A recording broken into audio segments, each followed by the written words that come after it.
billboard, you're limited by the people driving by, and you don't know if they're a customer or not.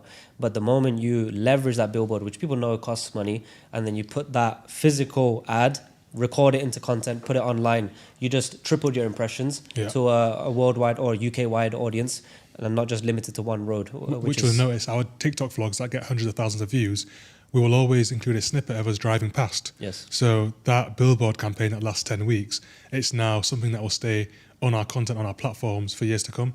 So I like the point you guys mentioned of the buying cycle, because it's very apparent that somebody maybe wants to be a patient when they get married, which is in 3 years. Somebody's in pain today, that's a different customer type. So I know you guys understand sales beyond just a sales team. The sales begins from the moment they find out about you guys, which is probably content, down to they're sitting in the seat.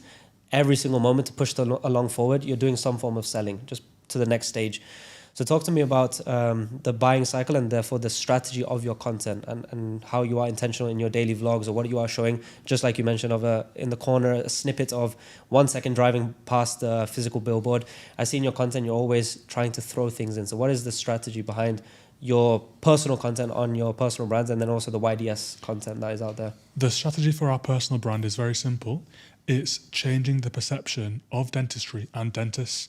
Okay. Before we did content, and we've really seen this firsthand by messages we've been receiving, people saying that they're shocked that we're dentists, because before, their image and perception of a dentist is somebody who's quite serious, normally somebody who inflicts pain, and they aren't really going to look forward to seeing that person. However, with our content, we try and make dentistry and dentists approachable, fun, enjoying to watch, rewarding. We love giving back and showing that on social media as well.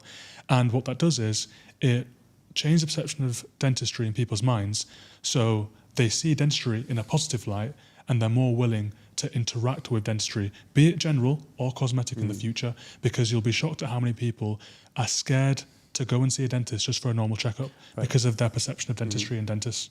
No, you guys not only have charisma in your personal life, but that shines through in your content. And even just today, the amount of people that just approached you and said, I've seen your vlogs, I've seen your TikToks. And that obviously makes the dentist way more approachable just through your online charisma. A lot of people work out, they make money. As you'll know, you've met super successful people. You're very successful in your own right as well. They make a bit of money, they have nice cars, and they become very serious. How many people do you think make TikTok vlogs who have got a Rolls Royce Cullinan? Not many. And that's a trait that will never change. We'll always be fun people.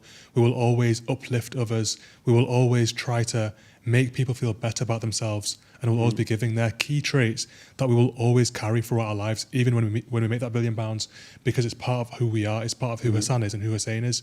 And I urge every single person out there that does become successful to not forget their roots, to forget the person that help them become successful, being kind to people, being courteous, being polite, being respectful. You know, you see a lot of people that they make a bit of money, they talk down to people, and it's a very important thing to kind of maintain. So one thing that I said to the producer before I entered, I said, you're going to see these guys bring the energy, they'll uplift the room. And when we were out earlier today, we're in a venue, and within 1 hour, 2 hours, everybody knows you're there, you're here, you're speaking to everyone. It's not just our table. The waiter goes by, what's your name, where are you from? People walk by, you start up conversations, and then by the time we've left, everyone's like, oh, I've noticed these guys. And that's just charm and charisma that you guys have. But you've also able to put that online. Do you think having that positivity and that energy that you have as individuals is the key to why things are blown up, or do you think it's more strategy and it's a tried and tested model that anyone could replicate? I think it's half-half. It's 50% who we are. We have an infectious energy. We get told that all the time. You know, we're very gifted and blessed, and it's all thanks to God. And then the other half is strategy, hard work and dedication.